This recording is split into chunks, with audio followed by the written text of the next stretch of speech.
Palestine! Palestine! আমরা কি কারণে আজকে এখানে একত্রিত হয়েছি?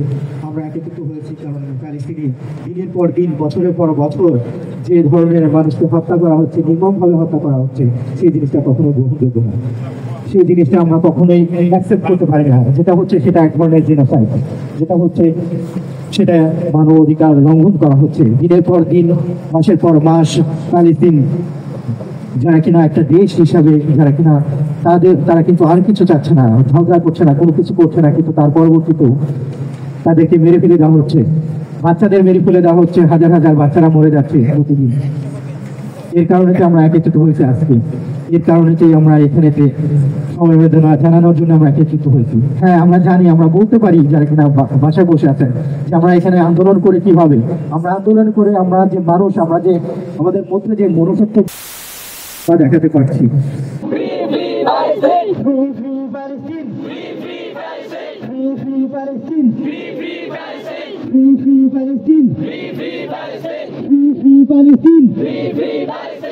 Elle commet un génocide devant les 199 pays qui ont bafoué toutes les lois, soit la loi de Genève, la Convention de Genève. Vous savez, la Convention de Genève interdit formellement d'utiliser les armes en phosphore. Et bien aujourd'hui, l'aviation israélienne utilise les armes en phosphore. Vous savez, aujourd'hui, la Convention de Genève interdit les balles explosives. Et bien l'armée israélienne interdit les balles explosives. Aujourd'hui, on peut qualifier, c'est un génocide, c'est un crime contre l'humanité devant les instances internationales. Donc c'est le conseil que je vais vous donner à vous tous, il faut interpeller vos élus. Palestine, liberté! Palestine, liberté! Palestine, liberté! Palestine, liberté!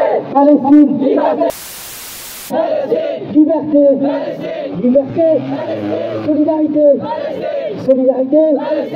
আসসালামু আলাইকুম, সম্মানিত দর্শক, যুক্তিবাদী 2.0 যোগদান করেছি প্যারিসের Republic চত্বর থেকে।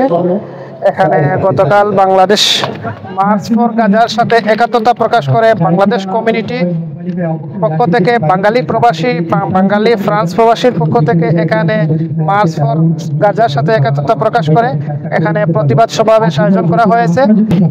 ইসরায়েলে যে বর্বর নির্মম হত্যাযজ্ঞ চলছে, এটা অত্যন্ত হৃদয় বিদারক, এটা অত্যন্ত মানবাধিকার লঙ্ঘন। ইতিমধ্যে ফ্রান্সের প্রেসিডেন্ট ইমানুয়েল ম্যাক্রন তিনি ঘোষণা করেছেন ফিলিস্তিনকে একটি স্বাধীন রাষ্ট্র হিসাবে স্বীকৃতি দেবেন।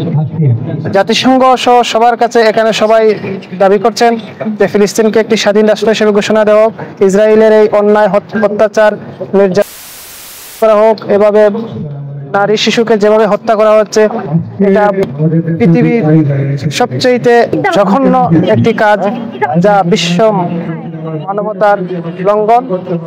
পাশাপাশি এখানে বাংলাদেশি বক্তারা এবং ফরাসি বক্তারা, পাকিস্তানি সহ অন্যান্য বিভিন্ন দেশের মানবাধিকার কর্মী সদস্য সহ অনেকেই উপস্থিত আছেন। সবারই একই বক্তব্য যে ইসরায়েল যেটা করছে মানবাধিকার লঙ্ঘন, এটার বিরুদ্ধে বিশ্ব জেগে উঠতে হবে, মুসলিম উম্মাহ কথা বলতে হবে এবং ওআইসি সহ জাতিসংঘ সবার কাছে একই দাবি এই ইসরায়েলি বর্বর এই হত্যাকাণ্ডের বিরুদ্ধে অবস্থান নেওয়ার জন্য। ধন্যবাদ সবাইকে।